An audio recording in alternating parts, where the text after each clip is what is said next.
commandments and remain in his love. I have told you that these things were so that you may be filled with joy. That's our purpose. That's why it's so important every day. Yes, your joy, it will overflow in verse 11. And verse 12, this is my commandment. Love each other in the same way I have loved you. There is no greater love than to lay down one's life for a friend. Now, folks, this does not always mean that you have to stand in front of a truck to protect someone. But laying down your comfortable life of, well, I don't want to make waves. I want to go along to get along. You know, I don't want anybody to be upset at my Christianity. I don't want anybody to be offended. I don't want... No, that's laying down a life. Oh, sure, you may ultimately have to lay down a life for it. You may be martyred for the cause. Would you? Would you? I'd like to think I would, but I don't know. Verse 16, though, here is the key we talked about for 2 weeks now. You didn't choose me, I chose you.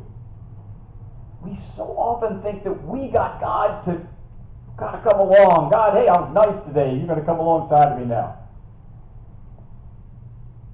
I appointed you to go and produce lasting fruit.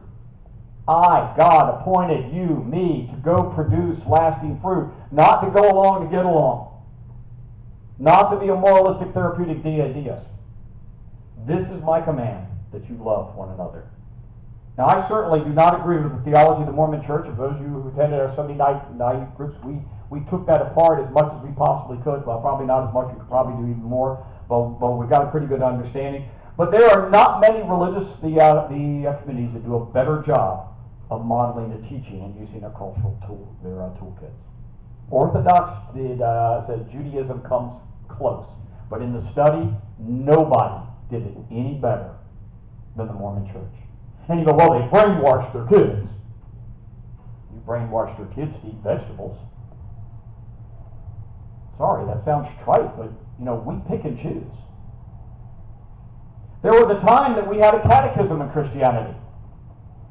And then it reached the point that the catechism, though, became almost a god. It's like, oh, there's the Bible. Yeah, and I do respect it, but, it does have a copyright and a printing company in it. I mean, God didn't just drop this into our church back in the 1900s or whatever it was.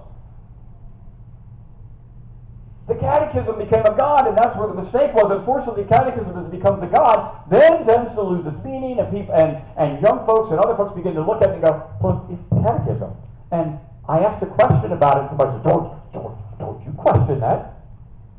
It's just that way. What did we pass on? Here's the traditions. Here's the toolkit. We passed them on, and we told them that they couldn't question God. They couldn't question even the catechism that humans wrote.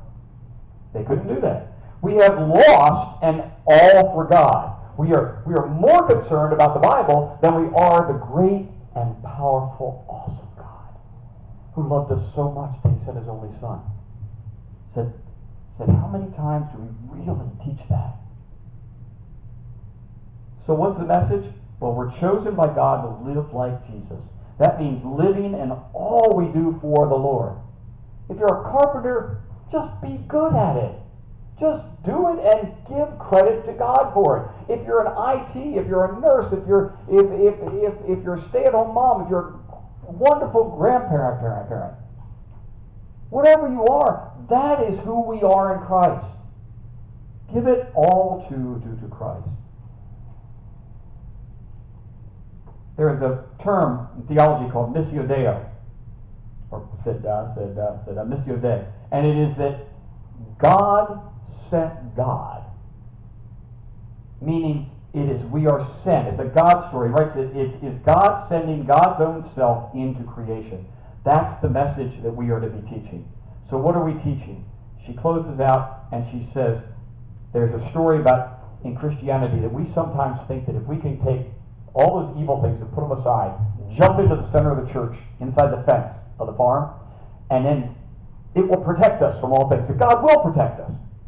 And there was an African story that goes along with that. And the African Christian looked at the American and said, think, we are either inside a fence or outside a fence of the Christianity farm, in America. You're either in or you're out.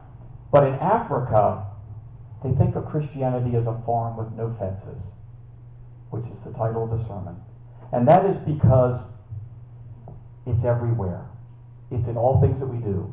And everything that we do, Jesus is at the center, and it's like a spinning wheel. The centrifugal force pulls us back to the center. But it's open to everyone. What are we teaching? What are we passing on? What are the toolkits that we're giving our friends and our family?